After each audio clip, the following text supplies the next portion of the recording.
Subscribe करें हमारे YouTube channel को और घंटे को बजाना ना भूलें ताकि आप देख सकें रोजाना नई वीडियो सबसे पहले हमारे YouTube चैनल फ्रीकनेस पर।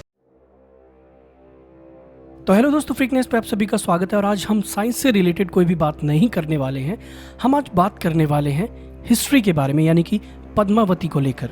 पद्मावती के जौहर की कहानी तो हम सभी ने देख भी ली और सुनी भी है कि किस प्रकार अलाउद्दीन खिलजी से बचने के लिए या अलाउद्दीन खिलजी को अपना चेहरा ना दिखाने के लिए किस प्रकार उन्होंने जौहर किया और किस प्रकार उनके राजा रतन सिंह ने अपनी जान गंवाई।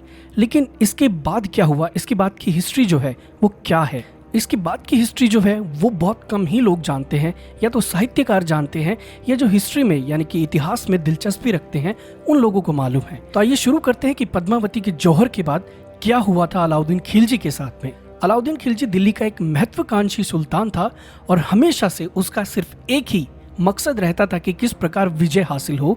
इससे कोई मतलब नहीं है कि किस प्रकार जीता जाए, सिर्फ जीत चाहिए।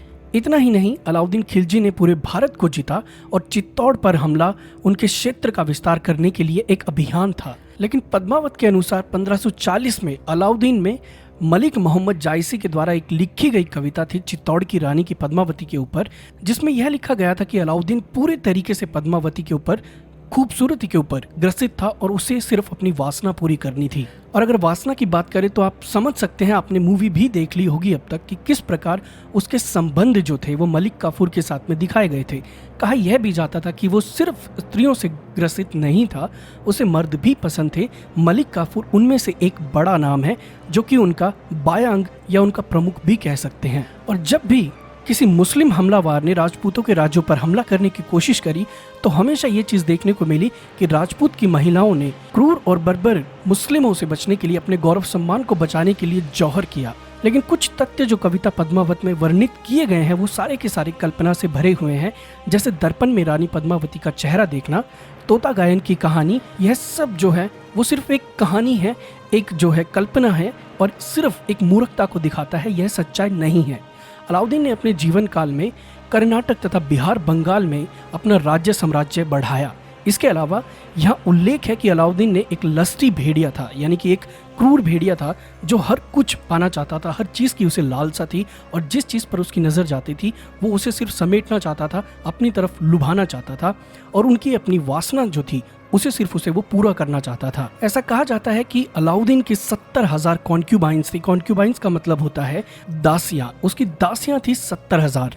और जब शायद उनका मन इस चीज से नहीं भरा था तो उन्होंने मलिक काफूर को भी खरीद लिया था। इससे यह पता चलता है कि वो उभय लिंगी थे और अपनी वासना को पूरा करने के लिए समय लैंगिक भी बन जाते थे, मतलब कि वो गे भी थे एक तरीके से। उन्होंने काफूर को, यानी कि मलिक काफूर को, अपनी सेना का जनरल बनाया और मलिक काफूर ने दिल्ली की सल्तनत के क्षेत्र का विस्तार करने के क्रम में अलाउद्दीन खिलजी की ओर से कई अभियान भी रखे थे। लेकिन कौन सोच सकता है कि उसी का खास आदमी उसी को मार सकता है। और ये तो पुरानी परंपरा है कि हमेशा से ये चला आया है कि कभी अपने बेटे ने अपने बाप को मार दिया सिर्फ सिंहासन पाने के लिए। तो ये तो मलिक काफूर था। मलिक काफूर ने, क्योंकि वो एक समय लैंगिक आदमी था और वो भी चाहता था कि कब तक वो अकेला रहे या कब तक सिर्फ घुट घुट के जिए, तो उसने सिंहासन को पाने के लिए उसे मार डाला था, यानी कि अलाउद्दीन खिलजी को।